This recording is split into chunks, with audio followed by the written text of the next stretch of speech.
Donnez-moi le nom d'un animal à l'état sauvage qui a la carie dentaire. Je veux le nom d'un animal à l'état sauvage qui a la carie dentaire.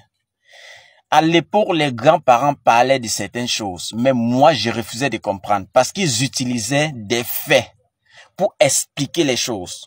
Ils utilisaient des faits sur le terrain pour expliquer les choses. Je prends d'abord un exemple simple. Quand on venait vers le grand-père ou bien vers ma grand-mère pour le traitement, par exemple des faiblesses sexuelles, l'éjaculation précoce et tout, elle ne donnait pas directement le médicament. Parfois, elle arrêtait la main du patient que vient, elle t'amène, il y avait derrière la maison là, il y avait des tas de fourmis.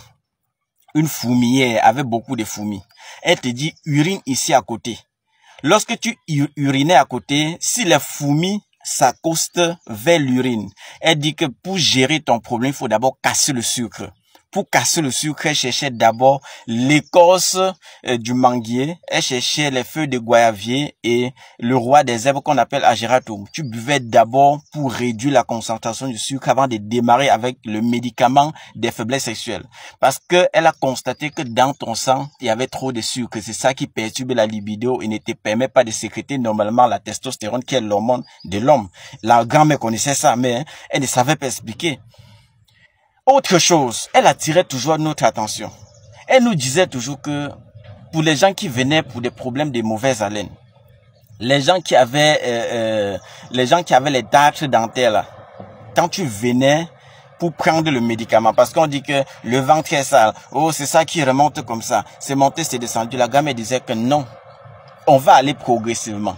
Premièrement, montrez-moi un animal à l'état sauvage qui a la carie dentaire. Montrez-moi un animal à l'état sauvage qui a ce problème de mauvaise haleine que vous n'allez pas voir. Quand on disait que pourquoi on ne peut pas voir, il dit que elle disait que parce que les animaux là mangent vivants. On ne comprenait pas. Parce que les animaux là mangent vivants.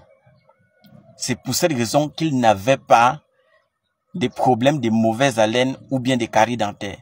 Et pour attirer notre attention, il disait que, pas en brousse, tu extirpes un singe, tu viens à la maison avec le singe, tu commences à donner la nourriture que vous avez l'habitude de manger.